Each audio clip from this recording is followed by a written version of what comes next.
Englewood could be any one of hundreds of American communities, population 25,000, Main Street with busy stores, banks, and movie theaters, attractive suburban homes with their neat lawns and their well-groomed look.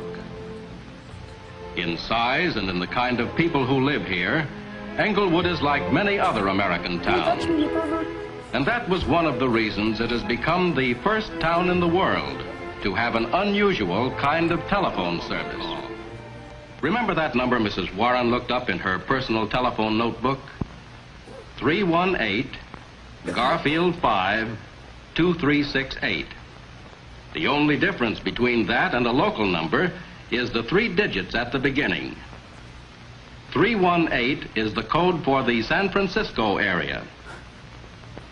If her daughter had lived in Chicago, Mrs. Warren would have dialed the code 312 and then the telephone number. Cleveland, 216. Boston, 617. Altogether, more than 80 numbered areas are planned for the United States and parts of Canada. For some time past, area numbers like these have been used by telephone operators in dialing long-distance calls. When the people in the Englewood area with 1- and 2-party lines were given this service, they could dial to 13 of these areas. That meant that more than 11 million telephones could be dialed from Englewood. Keeping track of the details of the call is done automatically, too. When you dial a number, holes are punched in a continuous tape representing your telephone number and the number you dial.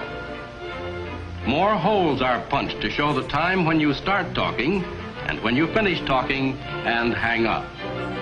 If you get a busy signal or the number doesn't answer, no charge is made. Since all this information is in the form of tiny holes in a long piece of paper, the meaning of these tiny holes has to be expressed in words and figures. This is done by running the tape through several machines which assemble the information, translate, sort, and summarize it.